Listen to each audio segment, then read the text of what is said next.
J'ai reçu en coaching une femme de 53 ans qui était mariée depuis un certain nombre d'années avec un homme africain.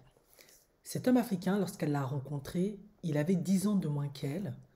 Et sur le coup, elle lui a posé des questions habituelles, hein. Enfin en tout cas des questions normales, usuelles, dans le sens où, vu qu'il était plus jeune et qu'elle n'avait pas d'enfant et qu'il était probable, en tout cas la grande probabilité était qu'elle n'aurait pas d'enfant, elle lui a demandé ce que ça lui posait un problème. Lui, il avait 25 ans à l'époque. Il lui a dit non, pas du tout. Et du coup, il était sans papier, elle l'a épousé, ils ont fait leur petit bonhomme de chemin ensemble. Sauf que 9 à 10 ans plus tard, il a éprouvé le besoin d'avoir un enfant. Malheureusement, elle n'était plus en âge ou en capacité d'avoir un enfant. Quelques temps plus tôt, quelques années plus tôt, on va dire, ils en avaient déjà discuté parce que ça commençait à venir gentiment chez lui, mais elle n'était pas motivée. Elle pouvait encore, mais elle n'était pas motivée. De plus, elle avait des petits problèmes de santé. Donc, ils ont mis sous le tapis. Aujourd'hui, euh, bientôt à la quarantaine, il veut plus que jamais de la descendance, un enfant. Et maintenant, les problèmes ont commencé. Et bien que il lui ait dit qu'il ne voulait pas d'enfant, que c'était pas un problème, eh bien, un être humain, ça évolue, ça change. euh, et les circonstances de la vie font que parfois, on peut, pour diverses raisons, ben, changer de direction, de vision des choses. Et maintenant, elle est face à une réalité qui la dépasse complètement. Pourquoi? Parce que ben, elle réalise en fait que elle a perdu son mariage. Pourquoi? Parce que ben, voilà, comme lui veut un enfant et que elle ne peut pas lui en donner et que maintenant il est dans les reproches et dans la culpabilisation d'elle. En effet, à l'époque, tu n'as pas voulu, tu as fait en sorte que ça puisse pas se faire. Voilà. Elle, voilà, il se tire les balles, il se renvoie la balle. Bon, elle, pas tellement, parce que bon, elle a bien conscience que elle n'était pas motivée au moment où elle pouvait aussi et qu'il voulait.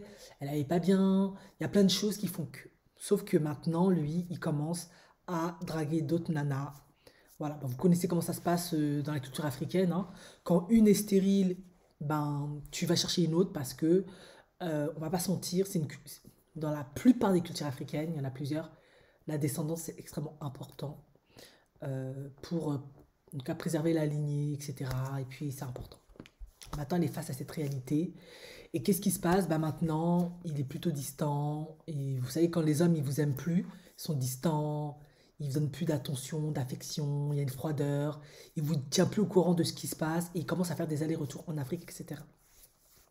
Bien évidemment, elle m'appelle parce qu'elle voulait savoir que faire. Sauf que je ne suis pas une magicienne, je ne suis pas un marabout, je ne suis pas non plus une mytho. Je lui ai dit honnêtement, face à l'envie irrépressible d'avoir un enfant, on ne peut rien faire. Bien évidemment, l'alternative de l'adoption a été évoquée, il veut pas. Il veut de la descendance pure et dure, son sang. Du coup, elle n'était pas contre, hein, mais du coup, maintenant, elle est face à la triste réalité que bah, elle est en train de perdre son mari au profit peut-être d'une autre.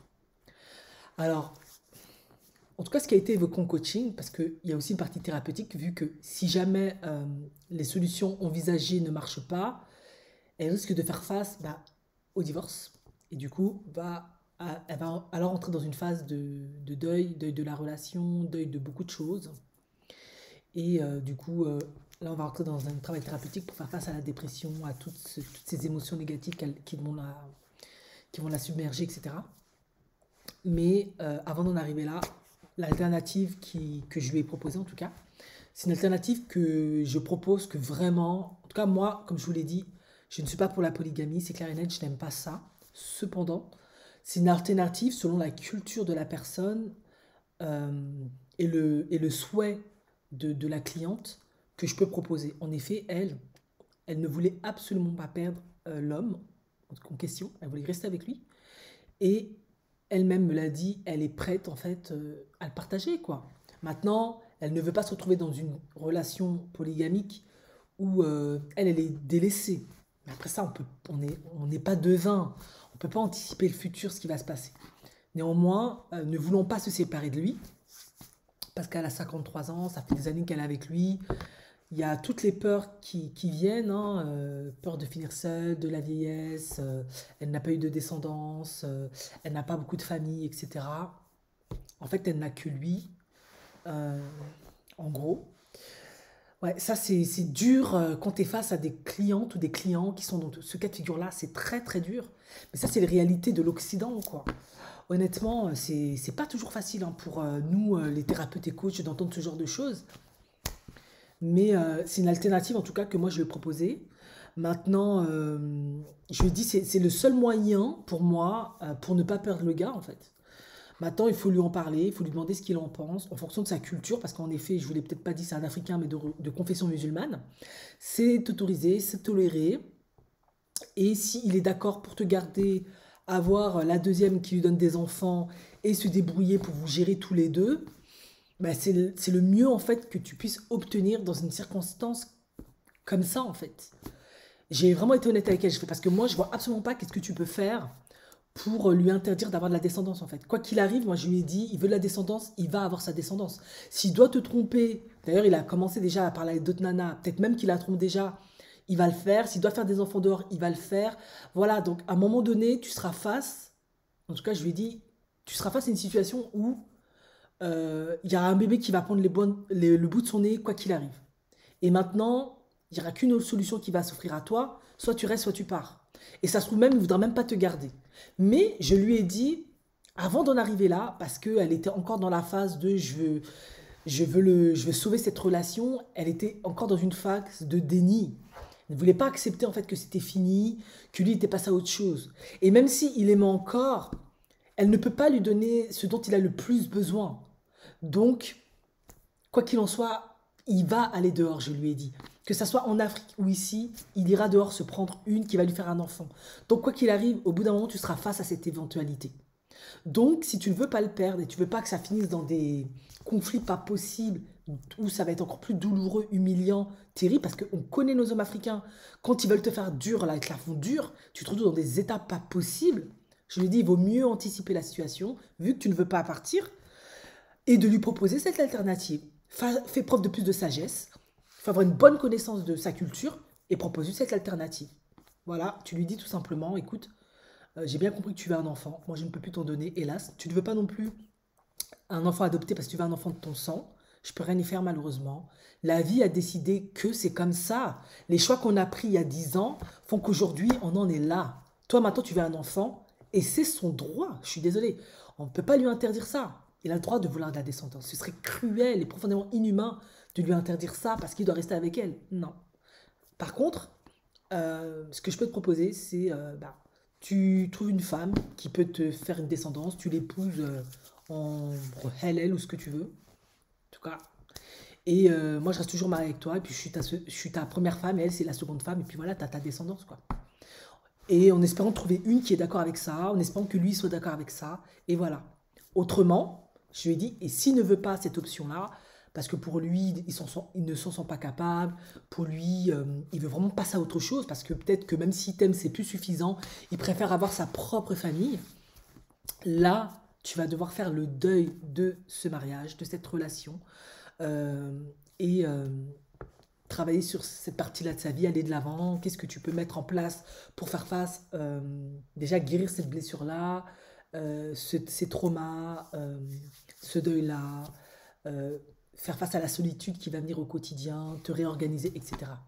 Mais aussi faire le deuil, si jamais il est d'accord, de ce mariage idéalisé, parce que c'est devenu autre chose aujourd'hui. En effet, lui, maintenant, il veut un enfant, et il est déjà en train de parler à d'autres femmes, il est en train de faire des allers-retours, et puis tu peux rien y faire, en fait. Et maintenant, elle était là, je ne suis plus dans les reproches, les critiques, maintenant j'essaie d'être gentil. Je lui ai dit, tu pourrais être gentil comme tu veux, ça ne l'empêchera pas d'avoir une descendance. Par contre, ça peut l'empêcher de te divorcer, de te laisser tomber pour se consacrer complètement à une autre. Peut-être qu'il peut, comme la religion musulmane l'autorise, trouver une femme qui est d'accord avec ça. Et, euh, et après, vous vous mettez d'accord. En fait, tout est une question de communication, d'accord, de négociation, tout simplement. On n'est pas là pour forcer le destin. Malheureusement, on n'a pas ce pouvoir, ou heureusement d'ailleurs. Mais c'est comme ça. Maintenant, elle me dit oui, mais lui, il va pas accepter. Et la nouvelle va pas accepter. Je dis oui, mais toi, tu dis ça parce que tu vois ça dans ton paradigme européen. Mais lui, c'est un Africain. Elle, c'est une Africaine. Si eux, mais ça, bon, je lui ai pas dit. Ils estiment que c'est plus avantageux en fait de te garder parce que tu as un bon boulot, tu gagnes bien ta vie, tu gères bien ton argent, voilà, tu es fructueuse ou... Bon, elle a dit qu'ils sont pas fructueuses, mais bon, il y a fructure et fructure. Peut-être pour elle, comme j'ai toujours dit, les whiteys, eux, ils pensent qu'ils sont pas fructueux, mais pour nous, les blackies, les Africains, nous, on voit pas ça comme ça. Pour nous, ça peut être beaucoup, beaucoup en fait. Ben, peut-être qu'ils estimeront que c'est plus avantageux de te garder, de ne pas te divorcer, parce que des divorces, je l'ai dit, ça coûte. Et du coup, vous organisez comme ça. Elle est contente, elle vient en Europe, elle a ses papiers, elle peut bosser, elle peut mettre ses enfants ici, ils seront scolarisés, ils auront un meilleur avenir si elle vient d'une famille qui n'est pas très favorisée en Afrique. Et par la suite, même si, en tout cas, elle n'a pas l'homme sur le papier, hein, franchement, je ne peux pas refaire le monde à chaque fois. Elle a quand même l'homme qui est là, il donne de l'amour, de l'affection, il s'occupe d'elle, de ses enfants, voilà. Et on sait tous dans la famille et tout que c'est sa femme, et puis les enfants sont reconnus, et tout le monde évolue comme ça. Et toi, ben, tu vieillis quand même dans le cadre d'un mariage, et puis il s'occupe de toi et tout. Parce qu'en fait, il commençait déjà à lui dire, mais t'inquiète pas, je vais pas t'abandonner, je vais pas te laisser tomber, je serai toujours là pour toi. Donc finalement, et elle me dit, ah, mais je suis sûr qu'il dit ça comme ça, mais un jour il sera pas là pour moi. Je fais, ouais, ben, le seul moyen qui reste là pour toi, c'est de lui proposer la polygamie. Si tu veux vraiment pas partir, tu veux rester avec lui. Et il faut qu'il accepte. Et s'il veut pas, ben là, malheureusement, voilà. En tout cas, ça coûte rien d'essayer. Mais cette vidéo, elle est importante. Pourquoi? C'est parce que je sais qu'en Occident, on vend beaucoup aux femmes que tout est possible, l'amour romantique, etc. Sauf qu'il y a certaines cultures, ils ne fonctionnent pas avec du romantisme. Eux, c'est l'instinct de survie, ils sont extrêmement pragmatiques. Et lui, je ne dis pas qu'il ne l'aimait pas, mais lorsqu'il épousait cette femme, il n'avait pas de papier, il était jeune, c'était une Européenne, c'était extrêmement pragmatique sa démarche dans un premier temps, parce que ça lui a permis de se régulariser, d'avoir un emploi, de jouir d'une certaine liberté et de certains avantages. Et même si, après, c'est une question de jugement. Qui suis-je pour le juger? Je n'ai jamais été dans ce cas de figure-là et je ne connais pas la détresse que c'est de ne pas avoir de papier et tous les inconvénients qui vont avec. Il n'en demande pas moins qu'elle a accepté, ça lui convenait parfaitement, ils sont restés ensemble, ils étaient très heureux de ce qu'elle me disait. Donc c'était quand même un bon gars. Maintenant, voilà, il veut une descendance parce qu'il approche de la quarantaine, il vieillit et ce n'est plus suffisant ce qu'elle a à lui offrir, c'est des choses qui peuvent arriver. Donc à ce moment-là, ben, quand on est face à une adaptation de la relation ou un changement, il faut s'adapter et faire face à la triste réalité qui est que, ben voilà, à défaut de l'avoir complètement, entièrement, ben, il faudra le partager. C'est enterrer l'idéalisation de la relation monoparentale, monogame, et s'ouvrir à une autre alternative. Et l'autre alternative, c'est polygamie, en tout cas par rapport à la religion de l'homme en question, qui est la religion musulmane. Et c'est douloureux, surtout quand on est une femme européenne qui a grandi dans une croyance que l'amour, Cendrillon, tout blablabla. Sauf que, ben, je vous l'ai toujours dit, oui, il y a de l'amour, il n'y a pas de souci, il y a du romantisme, c'est ok, mais aussi des réalités dans le mariage que l'on peut rencontrer. Et ça en fait partie. Parfois, il faut trouver des accords parce que on est une femme, on n'a pas envie de tout recommencer. D'ailleurs, c'est ce qu'elle me disait. Voilà, ça fait chier, quoi. Et ça, je le comprends tout à fait. Pourquoi à bientôt 60 ans, tu vas devoir tout recommencer? C'est chiant. T'as pas envie. Et ça se comprend. Donc, c'est une alternative, en tout cas dans ce cas-là, parce que lui, il est musulman, à envisager. S'il n'avait pas été musulman, peut-être qu'elle aurait dû trouver un accord, comme font beaucoup, beaucoup de femmes européennes, qui est, bah, prends ta maîtresse, prends ta chisa, et je reste avec toi, et puis on s'arrange pour pas se blesser, se heurter, s'humilier. On établit un planning, un calendrier, ce que vous voulez. Mais parfois, c'est ça la réalité du mariage, de l'amour. Tout n'est pas beau, tout n'est pas idéal. C'est très compliqué, surtout lorsqu'on est en Occident, parce qu'on fait face à des réalités. Quand on est une femme, on fait face à des réalités. Et elle le dit elle-même, cette fille, elle est magnifique, elle est fraîche, parce qu'elle est partie checker les filles qui datent, et c'est des belles filles magnifiques et tout, qui ont 25 ans, 24 ans. Elle le dit elle-même, je ne peux pas rivaliser avec ça. C'est impossible. Oui, parce qu'il veut un enfant. Et ce sont des femmes, jusqu'à preuve du contraire, qui peuvent lui donner ce qu'il veut. Donc, de manière irrépressible, il ira là-bas. Et elle ne peut rien y faire. Et moi-même, je ne peux rien y faire à part lui proposer ce cas de figure-là. Bon, si vous avez un avis contraire, il n'y a pas de souci. Hein, vous pouvez vous exprimer dans la barre de commentaires. Mais c'est les réalités du mariage.